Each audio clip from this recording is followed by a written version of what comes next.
coming up on this episode of the Roundtable. If wokeness demands a sort of woke supercomputer, then the ways in which technology can totally rework people, not in the way that TV reworks people, which is to manipulate them. It's based on fantasy and illusion. But digital, it remakes people. It isn't just about dancing images. It is about the form, the human form. That kind of transformation, what is the primary use case for that kind of technology? The primary use case is compulsory, and governments that can are using these technologies to shape their people in a way that will secure their sovereignty under digital conditions. That's something that, even if Elon Musk kind of would rather not have to do that to people, he may find himself in a position where, it's either you do it to them or someone else does.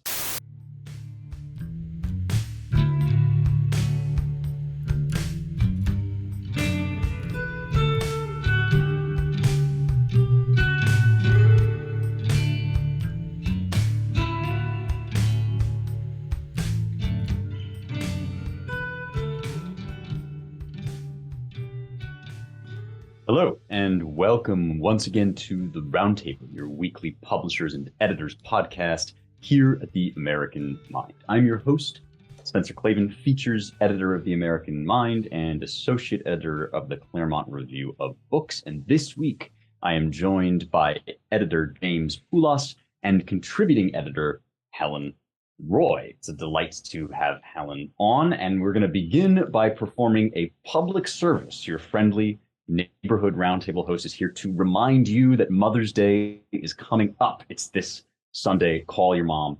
Don't forget. And since Helen is one of our resident moms, we thought we would take the opportunity and do a Mother's Day themed opening segment.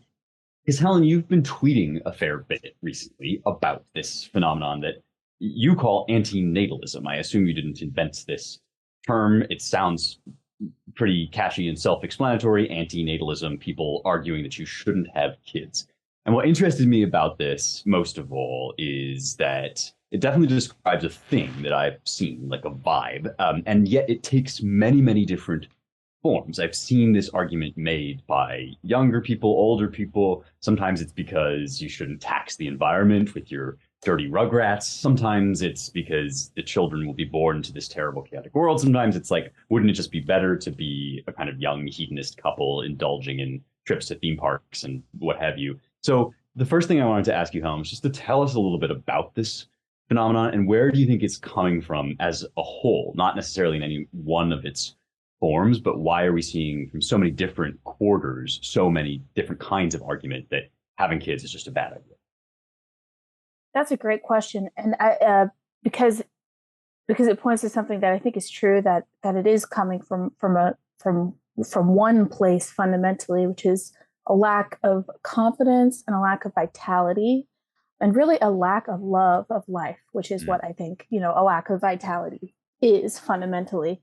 And they do, people who are anti-natalists, whether they call themselves this or not, they come up with all of these different reasons not to have babies, but it all is stemming from, I think, a profound insecurity almost. The most stunning ones, and I mean the most popular and easy to identify nowadays in this just political environment we're in, are usually the environmental arguments, like the earth is gonna be overcome and Mother Nature will right, collapse exactly. under the strain of your children stomping feet. Yeah. Right. Or, and even they get really granular about it too. They're like, do you know that diapers have this huge carbon footprint or whatever? It's like, okay, of course, missing the obvious question, what is the earth for? Right. But it is for life. The answer to the legitimate ecological problems that we're facing, many of which are blown out of proportion, you might say. I think perhaps twisted and packaged. It's sort of like my husband called it like a watermelon ideology. I don't know if this is a thing or if it's just something that he said, but it's like green on the outside, red on the inside, sort of packaged in ecological reasons, and on the inside it's just like communism. But anyway, yeah, so that's the most obvious thing. But there are much more sinister and personal anti-natalist claims that are emerging in on TikTok and on places where women converge on social media. And really a lot of it is actually now coming down to body image. It's coming down to this notion that children ruin your body. And once again, missing the question of what is a body for? Right. Right. And a body is a gift from God, an amazing gift from God that we have in order to become virtuous, in order to live well, in order to embrace life. And you must.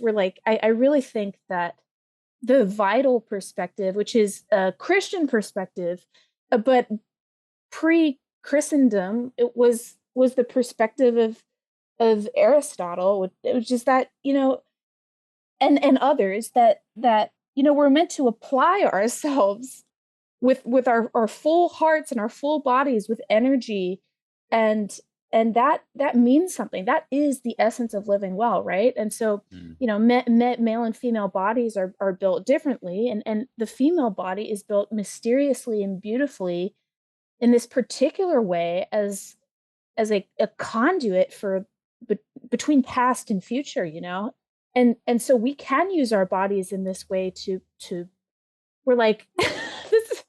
I actually, speaking of TikTok, I sound like such a brain dead idiot when I talk about TikTok all the time, but it's actually such a great source to sort of pick up on what's going on politically and culturally. Anyway, you're not alone in this, and since Seth's not here, I can call him out by saying he frequently texts me like TikTok videos that he's found. He doesn't post, he just scrolls. I was like, Seth, what are you doing? Anyway, but yes, go on. Yes, I am also a lurker. You're doing it so we don't have to. Like, yes, you're scrolling the video so we don't have to. Totally. But anyway,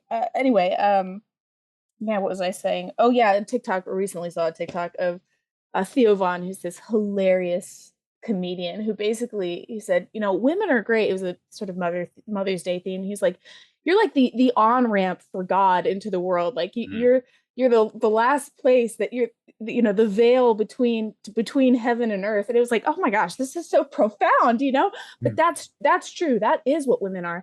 But instead, and TikTok is really to blame for what I'm about to say in many ways, but instead women are sort of viewing themselves in this incredibly flattened, fake, I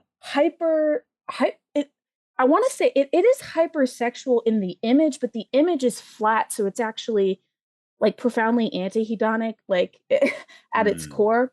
In other words, it's a sort of pornographic self-image, and we've been so conditioned to sort of see our bodies and perceive of our bodies as objects in this way that I think women have really come to view childbirth, which does have particular impacts on your body. I mean, your body expands to accommodate another human being, and then it retracts, sometimes leaving things like stretch marks and extra skin behind.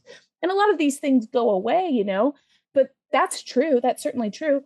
But instead of sort of viewing that as a particular thing that happens in a particular season that, one could offer as a sort of sacrifice, or even a sanctifying sort of something that chips away at your vanity, and that being a good thing, we're sort of made to feel as though that actually fundamentally takes away from our value as women.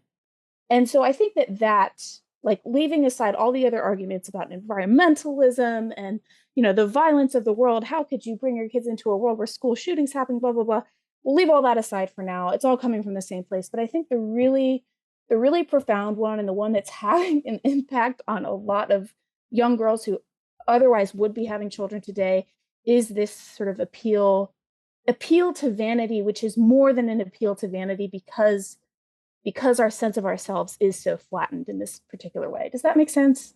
It definitely does. There's a lot here to what you're saying, and I want to invite you to come back later on to this very profound concept of woman as the on-ramp for God into the world, bridge between spirit and flesh. This is an ancient idea. It's in some ways a distinctively kind of Judeo-Christian idea and really spiritually important. But I want to start by kind of dwelling with the political stuff that you were mentioning a little bit earlier. I'm reminded of this line in Edmund Burke's Reflections on the Revolution in France, where he's sort of surveying the consequences of the revolution. And he says, no country in which population flourishes and is in progressive improvement can be under a very mischievous government. In other words, population increase, the increase of human beings in a civilization is like a pretty good metric for things being basically functional. Maybe there's all the other problems, but this vitalism, this desire for there to be more entities in the world is, kind of indicative of the confidence and energy of a society about the future. And contrast that then with, like, I've been thinking a lot lately about the Babylonian creation myth, the Enuma Elish. And in that series of stories and that kind of whole ethos, first the birth of the gods and then the creation of human beings are both sort of successively represented as a disturbance to the peace and harmony. Like when Apsu and Tiamat, the kind of first progenitors, give birth to the gods, the first thing that happens is they're very noisy, and everything was kind of better when it was just this amorphous, chaotic void, and like there was this perfect union between these two cosmic forces. And that really does seem like a kind of secret conviction, like a theological implication of a lot of what this stuff is about. Is like the world would basically be better without us in it. Like the emptiness, the formlessness of like non-human life is purer and better somehow. And then the Marxist component, which is like almost a modern version of this, I noticed recently that there's this, obviously this kind of Marxist idea, abolish the family, let's kind of hold all community in common, let's not silo ourselves off into these little nuclear units. And that argument, let's all take care of one another, really quickly like slides into let's not have any kids at all. Because like if nobody's in charge of raising up the next generation, then it's not going to be like we all kind of take, get involved and take a hand. It's not like, it takes a village to raise a child. It's like there aren't going to be any children because nobody really like wants to actually put that energy into it. So it's just striking to me that like Burke, who's a contemporary of Malthus, right? So this argument goes back several hundred years. Like Burke is here saying, no, like just by their very nature, like children in a society represent certain convictions about like human life and its value and what we ought to be doing with our time here. So I wanted to ask you and James, just talk with you guys a bit about like, this seems to be global, right? I mean, it doesn't just reflect our uniquely American dysfunction. Birth rates are kind of down almost everywhere in the developed world. And I wonder what that says about like vitalism worldwide, not just in the States. Well, I think, worldwide vitalism, you got to start from birth rates, which are low worldwide, even to the point where the regions or the nations where, Western intellectuals expected to see sustained growth are now looking at, maybe breaking even, maybe not. So when you look at the birth rates and you look at what's going on with sperm counts, this is not data that has been sort of rigorously combed over, and there isn't like this vast track record. But it does seem that things are changing quickly with perhaps alarming speed. You really have to start from the basics. And I think that the temptation is to start from a sense that it's the physical, biological substrate that is the basics, that is the place where we need to begin, or where one needs to begin. I think Helen is more right that it starts with a certain understanding of love and of the purposiveness of love and divine love and the existence of being at all, and the existence of this planet as a place that is conducive to a specific sort of being. It is important for, Christians, since we've brought them up, to not forget the body and to not fall into the temptation of seeing the body as the problem. But it is, I think, going to prove to be important for anyone really who doesn't want to see their bloodline dry up and wither away for all time, to recognize the ways in which a merely physical or merely materialist vitality is limited and can be quite sterile, in fact, in the absence of the sort of ontology of love that Helen describes, if I can put it in those very philosophical terms. Focusing on materialism when it comes to vitality, I think, inevitably pushes people in the direction of engineering substitutes for that which can be found in nature. And the logic of substitutes leads toward an obsession with substitution. And we are seeing that play out right now in a way that, you know, if you talk to the most arrogant of the post-humans, they will basically tell you, like, no, this is vitality now. Like, this is the only way. And, you know, you can try to slow it down and you can try to avoid it. You can run, but you can't hide. And trying to not just increase vitality, but to do so while sort of fighting on that ground, I think is ultimately a very much a losing proposition. Okay, yeah. So this is really important, this question of, does the material follow on from the spiritual, or is the spiritual kind of a consequence or after effect of the material?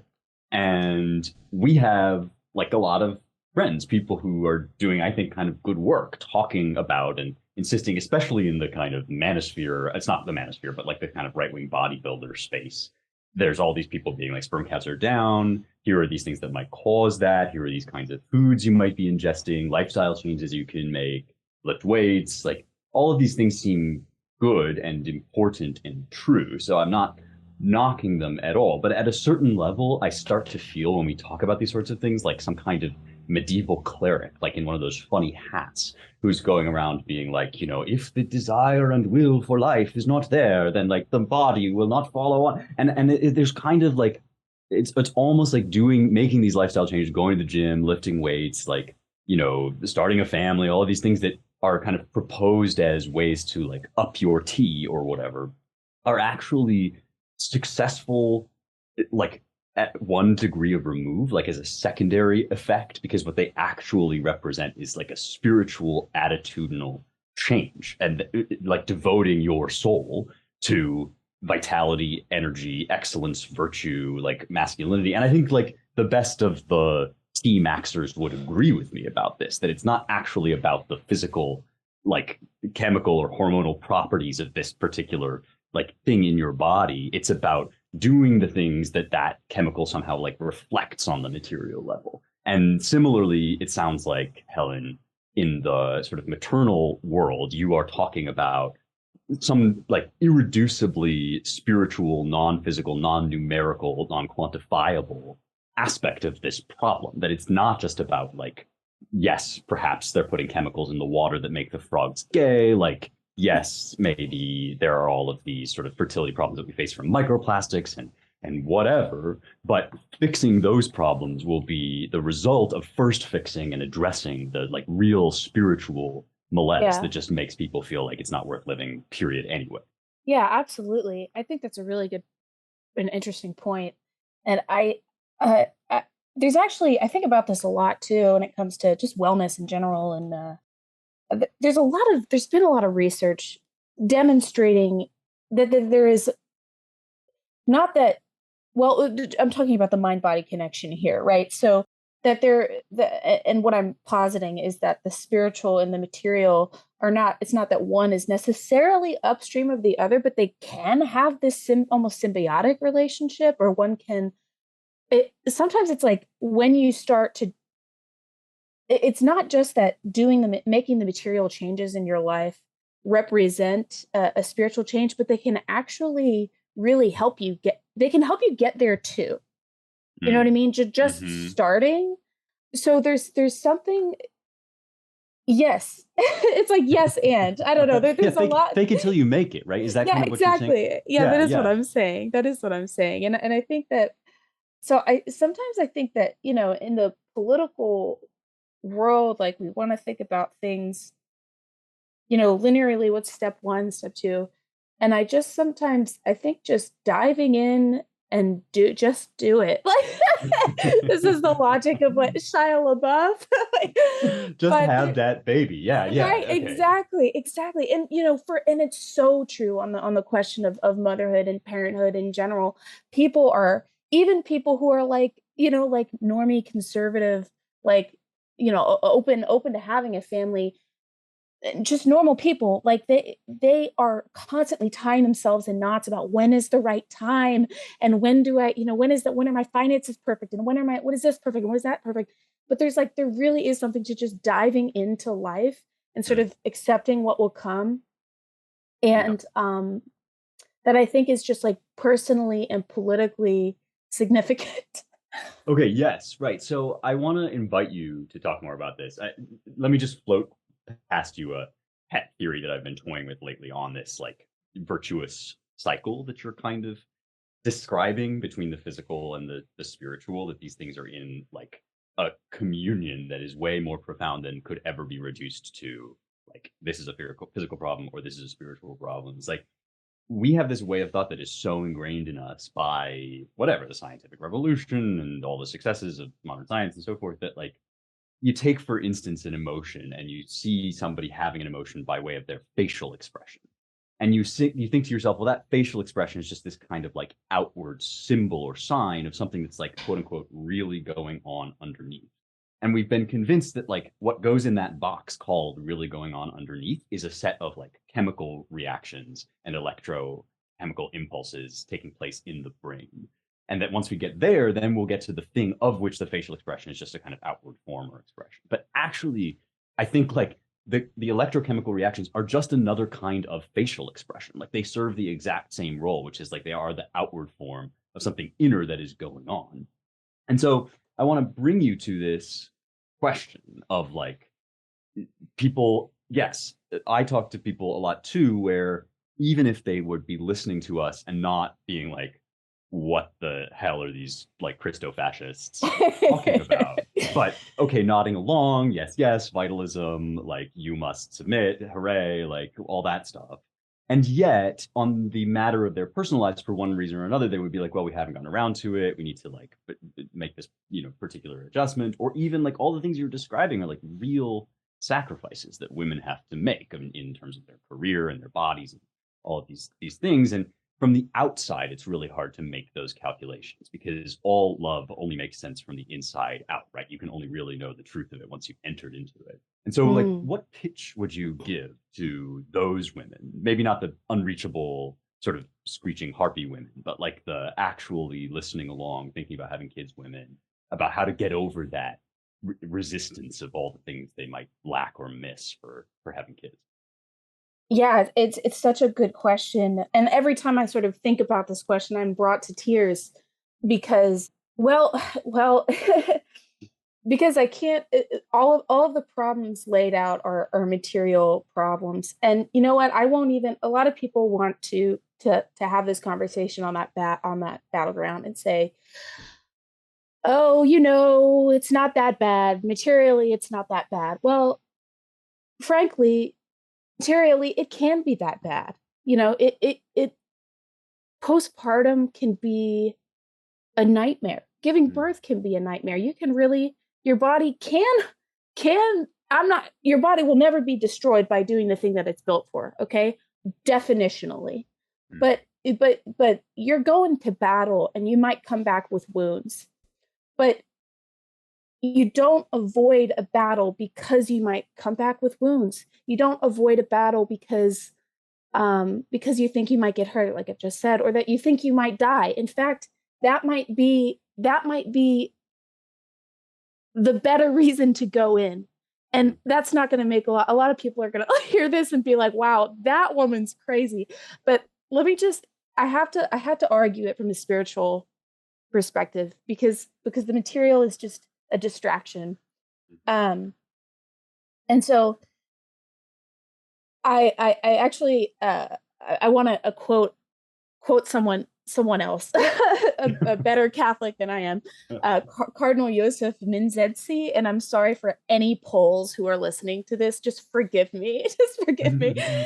This is a Polish name and I'm failing miserable. But anyway, he says, the most important person on earth is a mother. She cannot claim the honor of having built Notre Dame Cathedral. She need not.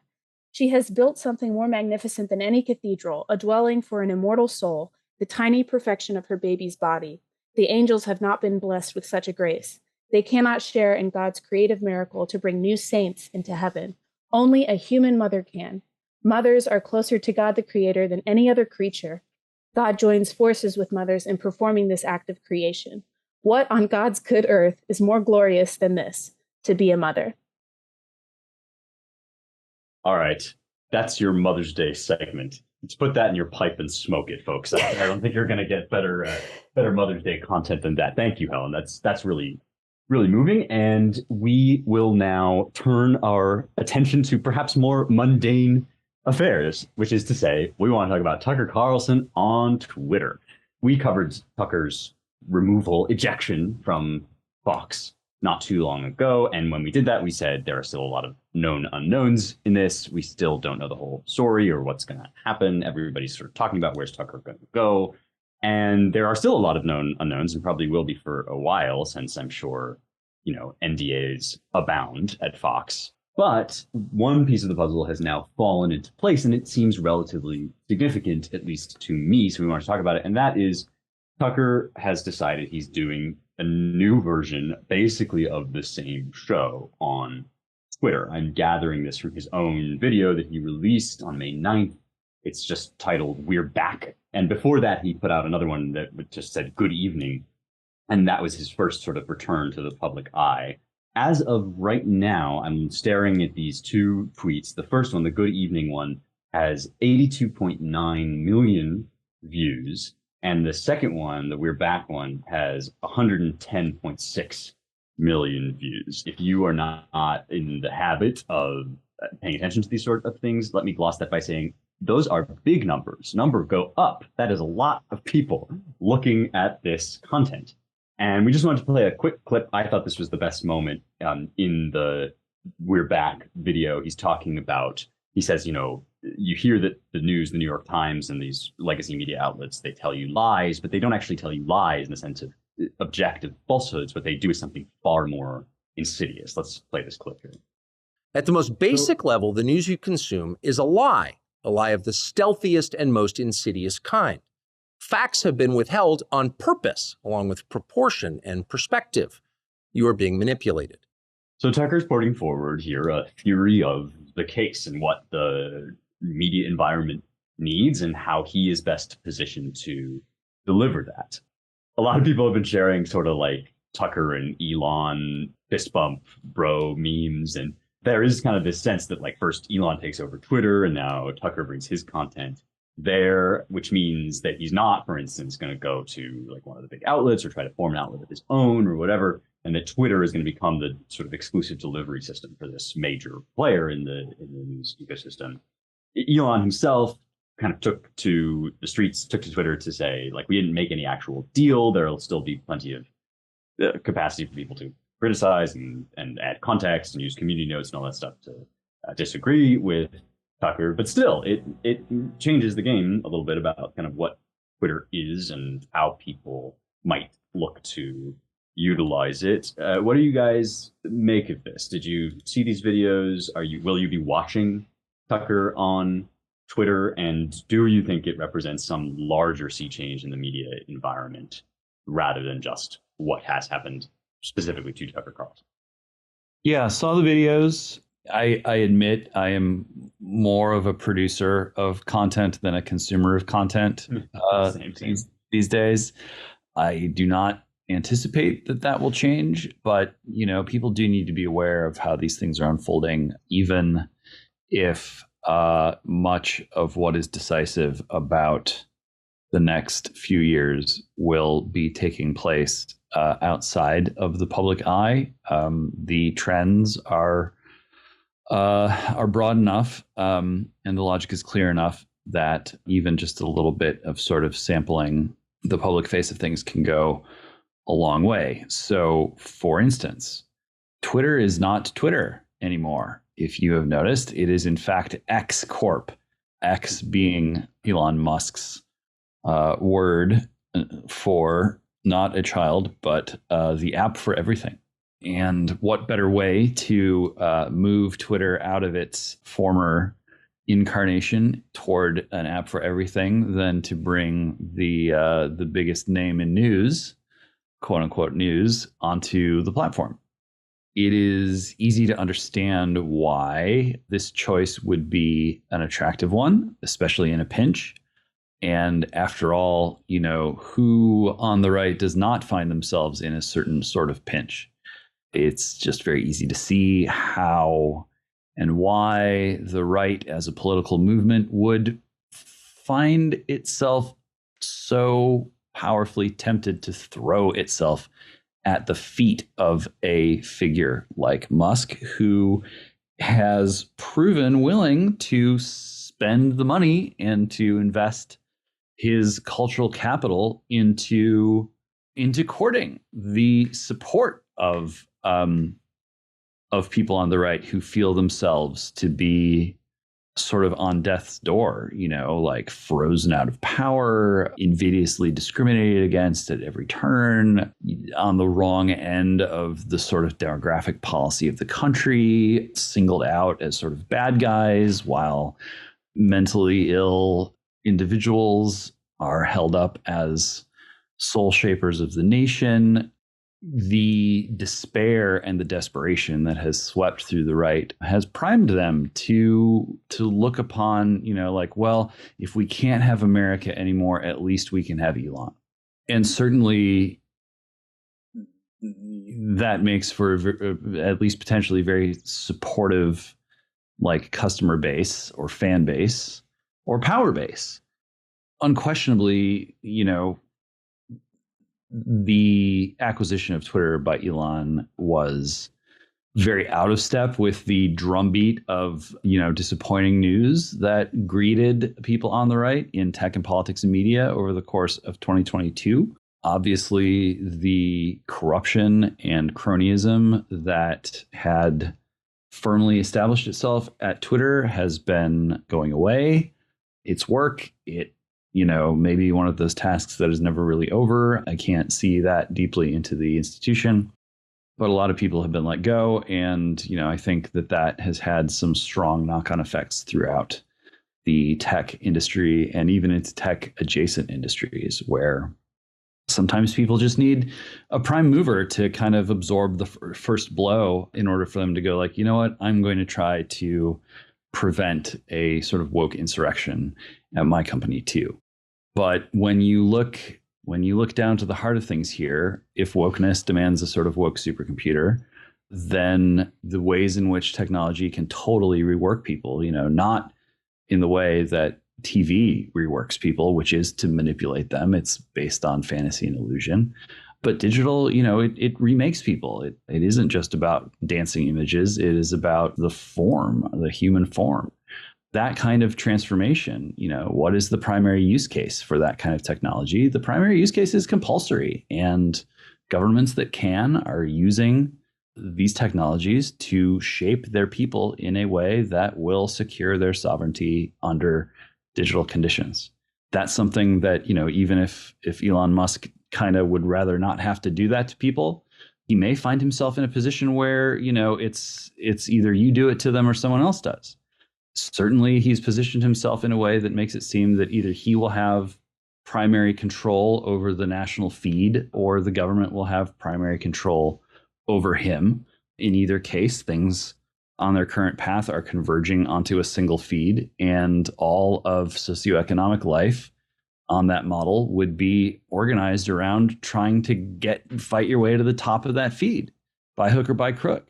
Otherwise, you disappear, or you fall out of the public eye, but not out of the eye of the regime. So there's a lot going on here, and it is difficult to make much of a difference as an armchair quarterback. But I think that both Elon and Tucker face a kind of moment of reckoning here. Elon has moved into more overtly political territory, and Tucker has moved into more overtly moral or even theological territory. And both of them have paid a certain kind of price for this. But both of them are, Tucker identifies himself as a very, milquetoast kind of Episcopalian. That was kind of the running joke of his heritage remarks that got him in trouble, where it's like, even I can tell you that this is not normal policy politics. This is a battle of good versus evil and natural versus unnatural. Whether Elon is going to move in that direction, I think, is an important question. And it is one that I have not been able to sort of handicap, and I'm not prepared to lay any money down on in form of a wager. But these guys command the attention of a very large number of Americans, and there is a real opportunity for both of them to exercise a kind of spiritual leadership that is even more absent than the political leadership vacuum that has brought them to where they are today. Yeah, it's yeah. really... Sorry, go ahead. Oh, sorry. Go ahead. No, you go. Huh? Well, I definitely can't add to that, but I do wonder about monetization. Like, Tucker was obviously making bank. Now, that being said, not in the way that the hosts were, I think, in the Ailes era. I heard Megyn Kelly talking about this. And she said that basically a lot of the hosts kind of took a pay cut or just weren't compensated in the way they used to be back in Fox's heyday. And so, but anyway, that question is very interesting to me. Now, I think Tucker is motivated by higher things than money. I think he's perfectly comfortable.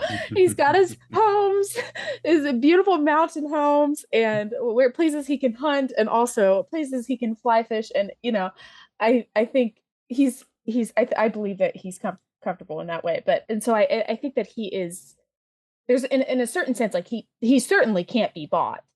But I do still, the guy's got to still pay the bills. So I wonder about monetization and how precisely that is going to work. Right. Well, I agree with you that, say whatever else you may or may not about Tucker, it's quite plain this is not a guy who's making his decisions based on what's going to make me the most money. And that's actually no small thing in this industry.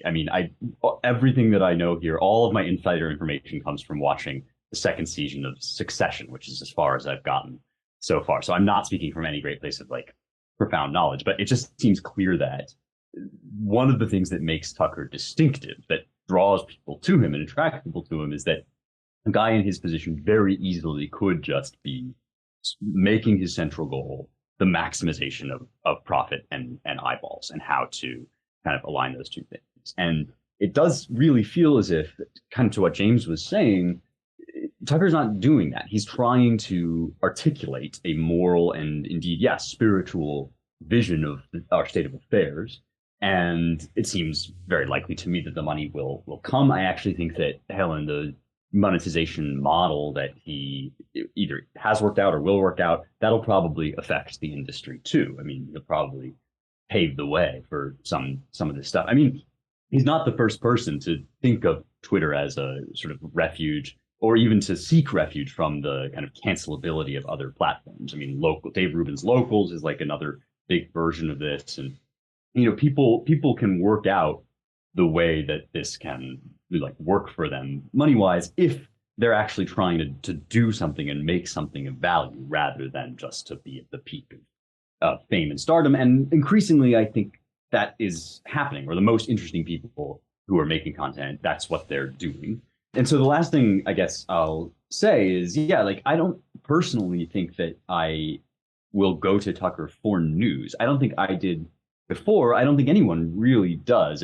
It's very true what he's saying about context and facts. And there are people upon whom I sort of rely to fill in the details that I can smell that I'm missing from a New York Times story. But that's not really, as I understand it, what Tucker is first and foremost doing. I think what he's doing is he's creating this situation where you turn him on and think, thank God I'm not insane. I am not the evidence of my own two eyes, that I am just looking at the world around me and describing it as in certain ways I'm not crazy, even though there are all of these very loud and powerful people telling me that I am. I mean, to compare like great things with small in our much smaller remit, like that's what people talk to us about when we meet people that listen to this podcast, right? The main thing that they always say is like, at least I can listen to you guys and feel like the voices in my head are not just kind of figments of my imagination, that they're like, you guys are the real life version of the voices in my head. And I think Tucker's doing that. And I think that's actually an incredible, that might be one of the most important things you can do in media right now. And it's interesting and good to me to see that Twitter is shaping into a place where that kind of thing can be done and find a voice. Speaking of money, however, we did want to devote a little bit of time to one Ms. E. Jean Carroll. If you follow the rolling cascade of Trump accusations and legal cases and general sort of attacks, you will perhaps know that E. Jean Carroll just won a civil suit. She was awarded $5 million for her accusations of sexual misconduct against Trump. And I'm trying to be careful in my wording here because this was a kind of a complicated case, at least to a like brain dead outsider like me. She accused him of a number of things. First and foremost, in her book, which came out in 2019, What Do We Need Men For? A Modest Proposal. And her story was that Trump had accosted her in a Bergdorf Goodman, and that he tried to get her to help pick out a gift for a woman, took her to the lingerie section of the store, asked her to try on an item, pinned her up against the wall, and sexually assaulted her for 3 minutes. So the jury decided that Carroll was not telling the truth about rape, but that she was telling the truth, or that Trump did sexually assault her, found Trump liable for this, and also for defamation when he denied the claims, which is her other big accusation. So it's a $5 million finding. It will be added, no doubt, to the list of things that inevitably gets mentioned whenever Trump is like described as the great Satan. But it's a very weird finding. I mean, it's weird to say she lied about part of this, but not about another part. And also, Trump is guilty for sort of denying these claims. That's a sort of weird combination of things, unless it's just sort of the jury saying, like, we think Trump's a bad guy, and the cost of that is $5 million in civil court. Just a word about E. Jean Carroll before I toss this over to Helen. This person is like a sort of relatively well-known advice columnist, gonzo journalist, writer for a number of outlets, including she was the first female contributing editor to Playboy magazine. And so that really, Helen, that creates a certain spiritual kinship between you and Carroll, right? Because as I understand it, you are the first female contributing editor to American Mind magazine, an equally august institution. But no, seriously, I mean, what is your read on this woman, on this case? What do you make of it all? Oh, much like the jury, I almost want to leave the question of rape aside. That sort of thing is so effing horrible if true. Mm. And there's discussion to be had about false accusations and all this stuff in the Me Too era and the weirdness of all that. And that is one thing, and maybe this is a cop-out, but I'd almost rather skirt that for another story, which I think is a sort of meta-political story here, about the way that our civil courts, and honestly, like, not just civil courts, but just courts in general, have really emerged as a method and tool of lawfare, of political persecution, and frankly, of extortion. There's just a profound lack of justice. And I think you'd naturally see this as the people lose virtue, then trial by jury becomes trial by less virtuous people, and you're just going to get worse outcomes. But anyway, it really reminded me, this whole thing very much reminded me of the Sandy Hook quote unquote trial, where they brought Alex Jones in, and they were just, there was no getting past this judge. The judge's mind was made up. Everything was going to be, every piece of evidence that could have hurt him was going to be admitted, and every piece of evidence that would have exonerated him was going to be denied. And it was so plainly a setup. Yeah. So even, yeah, I don't know. It feels very much like as much as the Sandy Hook thing was a penalty on Alex Jones for being Alex Jones, this is a penalty on Trump for being Trump. I mean, really leaving the question of guilt aside, which is what the jury did. They left that question aside. So, well, yeah. Right. Yeah, that's the part of it that, right. I mean, look, I think we can all stipulate, and, despite the fact that, like, anybody who talks about this will inevitably be intentionally misheard, we can all stipulate that if it is the case that Trump raped this woman, like, that's an appalling crime, rape is an appalling crime. The jury hasn't said that that's what happened, as you indicate. They have found it plausible, I suppose, that he sexually assaulted her. It's not totally clear, to me at least, what they mean by finding that plausible. But with all of these Trump cases, it does just feel as if the outcome is so overdetermined, so predetermined by something we've talked about before, which is like, we know Trump is guilty. Now we just have to find out what the crime is. And that's kind of how I continue to feel. And it actually, now that we're talking about it, Helen, the point that you're making puts me in mind that, like, the fact that that's so apparent, especially in Trump's case, but just generally in kind of in the culture of our civil courts, makes it really impossible to find a reliable, trustworthy, and sober way of acknowledging the gravity of crimes like rape. I mean, one of the whole points from a 3,000-foot civilizational view, one of the whole points of having courts and juries and, back to the days of the Areopagus and ancient Athens and the Oresteia, that whole idea is even the king can go before the Areopagus and get a fair trial. Even Pisistratus the tyrant will submit himself to the judgment of this, the closest thing to an objective, recognition of justice that we can get this side of paradise.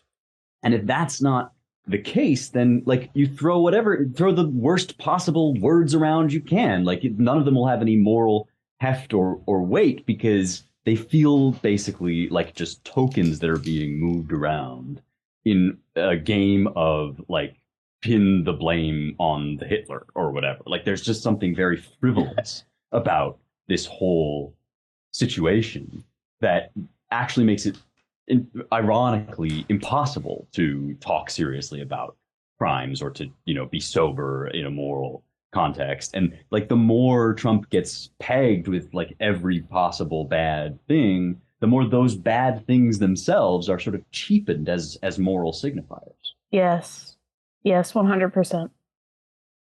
It's a real shame. And I have a forthcoming piece coming out in our Don versus Ron feature about a sort of similar thing, and how the cooperation of unjust courts with criminals and the basically, just waters down justice for everybody else. And there becomes almost like no such thing as justice. And then people's violent criminals are just set loose on the society because who cares? Because it doesn't matter, because nothing's real or false, or, so it's the principle of the thing. And when you take that apart, it trickles down. Yeah, it's a real shame. Yeah, it is a shame. And I think, this just all sort of serves to remind me anyway, that anarchy is oftentimes, merely the farm league for tyranny, whether you're talking about the sort of failed state model where, the street tough becomes the neighborhood thug, becomes the gang leader, becomes the cartel head, becomes, someone who's suddenly an S-tier player, or the kinder, gentler version, which is, the kid who goes to Stanford and starts the polycule and becomes a guru and runs a hype house and becomes a cult leader. And then you sort of move up that way. And, there are established figures and institutions that need to recruit a certain kind of personality type, you could say, a certain kind of soul. And where do you find that kind of person? The CIA looks to certain groups to find the right kind of person, and the powers that be look to certain groups, and that that line between the dirty underworld and the squeaky clean overworld is perforated, and there are conduits between them. Part of what I think has made the pink police state theory so enduring. People are still talking about it. I don't know. 2008 was a long time ago now. Is that it tried to show, look, this isn't just about sort of sterilizing and routinizing everything. It's about institutionalizing those conduits, and it's about always finding something that is outside of the system, that is perverted or low or dark or wrong to launder, and that this kind of industrialization of that laundering process is what gives it its bizarre power and makes it so good at co-opting things that seem outside the system into the system. This might seem far afield from Trump's legal woes, but it is just not easy to make it up to the top of the geopolitical food chain with clean hands. It just isn't something that, same as it ever was in one sense, but one of the worst consequences of globalization, I think, is the globalization of this phenomenon, where you really do have a convergence of desires and a convergence of power, and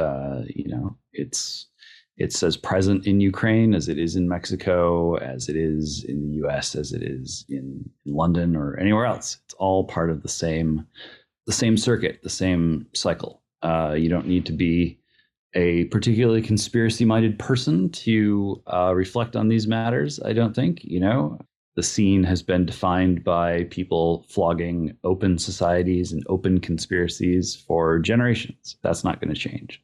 You'll find evil people at any level of society, so it's never a surprise to find them at the top, just as it's not a surprise to find them at the bottom. But when the rule of law seems to be so compromised as it is today, people start looking farther afield for a solution to these kinds of problems. And it's not a surprise to see them turn to the idea of the strongman.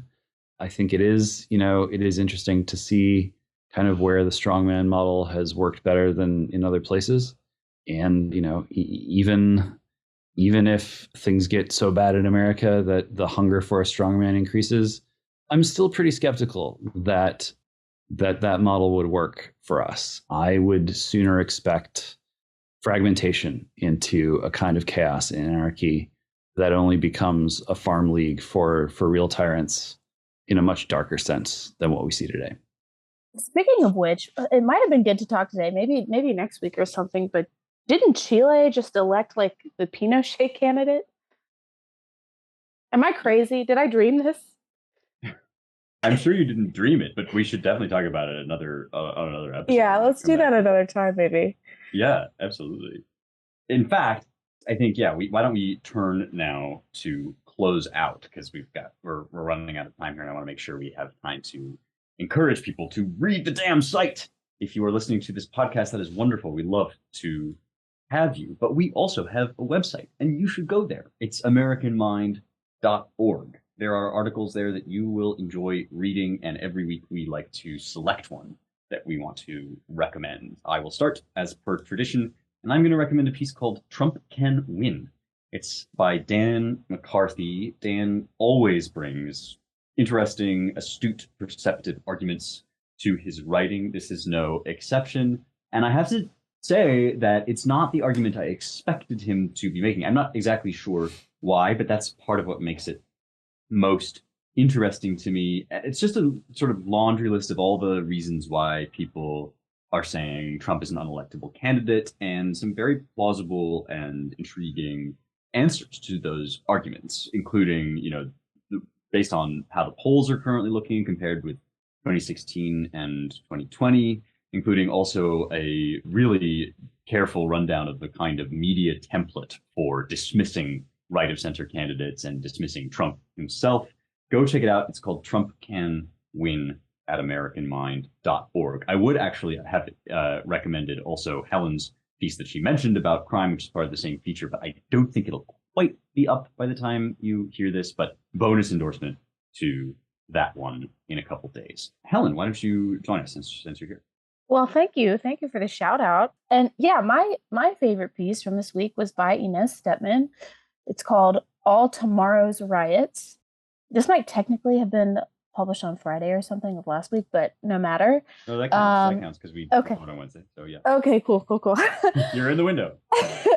Yes. So she writes about the Jordan Neely situation, which was the deranged schizophrenic who was unfortunately lost his life after being restrained by a former Marine on a New York subway. And, it's pretty clear that the left is trying to turn this into like a George Floyd moment. AOC is absolutely losing her mind. But Inez really brings it back down to earth. And I just want to actually read just a little piece of it. It is, of course, possible that Neely's violent ravings could have resolved peacefully if everyone had sat there, terrified, trying to avoid eye contact until he wandered away. Or maybe not. A just society doesn't ask law-abiding citizens to bet their lives on that dicey judgment call, and it makes sure that a man like Jordan Neely is in jail or in a facility that deals with his violent and insane behavior humanely. So that's the point. That's the whole thing. Yeah, that is a great piece, and it definitely puts the whole thing in I think it's proper perspective. James, what do you got? What I've got is Many Rooms in the Longhouse by Isaac Simpson.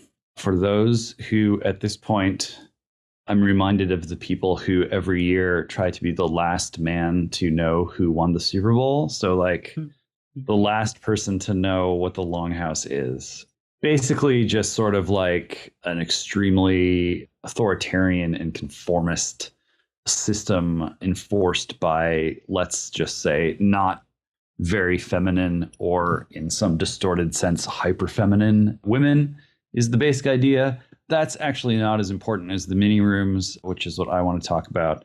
The piece concerns the writers' strike in Hollywood, and the writers' union is very powerful and for generations has, really delivered the goods for writers, which I think people are sometimes inclined to associate with just like gold bricking and corruption and institutionalized idleness. But in fact, now that the current strike concerns the threat posed to the writers by AI and streaming, the ways in which the union has actually protected some last vestiges of actual organic human art are starting to come into view. Specifically, there is a phenomenon, especially when it comes to TV writing in Hollywood, known as the writer's room. It sounds like hell to me. I prefer to do my writing solo. I certainly don't want to be like confined in a conference room with some like extremely self-referential and self-loathing people like competing but also collaborating to like come up with ideas and sort of put their characters into traps and get them out of the trap, whatever. That's my problem, not yours. The point about the writer's room is at its best it gives creative writers the opportunity to develop ideas and situations and themes and characters over time. It gives them the space and the time that is necessary for real art that is steeped in our shared human reality and proceeds from that frame of reference. It gives it the time that it needs to grow, much in the way that the big record labels in Hollywood once were willing to develop talent, put out some records. They're not going to be hits right away. They sort of build their fan base organically. And that whole culture has largely been obliterated. And so the wave of obliteration has come to the writer's room now under pressure from streaming and binge watching and the temptation to automate a lot of the writing of TV, which after all is usually pretty formulaic, and the people who watch it aren't really there for the art, even though the golden age of television is supposedly still sort of trundling on. The studios, the corporations want to institute these mini rooms, which is basically like, well, it's just going to be like a handful of people, and we're going to demand of them that they come up with kind of the whole entire, just tell us everything about the show, tell us how it ends. You have a week. We're not going to pay you to like sit around and eat Fritos and like think about the meaning of life. Just crank it out. And if you can't crank it out, then gosh darn it, surely there is a bot that can crank it out for us. This raises some fundamental questions about just how enduring video art can be. We are going to see. And this is a test of the union. It is a test of audiences. It is a test of executives. There's a lot on the line, and it's fascinating, I think, even if you are not sort of bound up in some deep psychic way with art or creativity or Hollywood at all. It is called Mini Rooms in the Longhouse. The author is Isaac Simpson. Give it a read.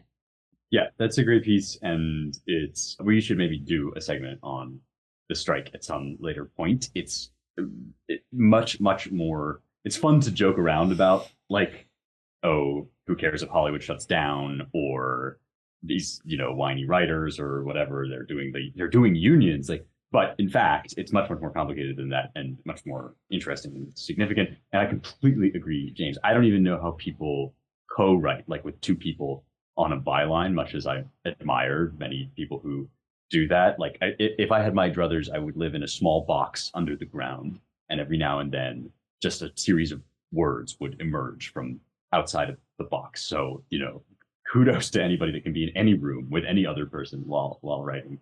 And with that, we must close. Once again, thank you all for listening to the Roundtable. It is a joy to be with you. I hope you listen to us and think, hey, I'm not crazy. If you do, then that's a win for us.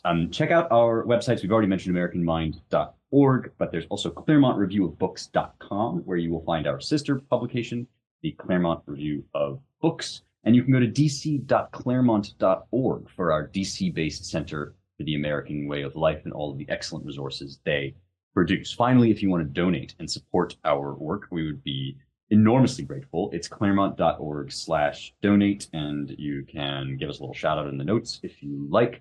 Also, if you like, we will shout you out, but you're welcome, of course, to remain anonymous as well. Thanks to our production team, Jake Gannon and Logan Zeppieri. Thanks you all for listening, and we will talk to you next week.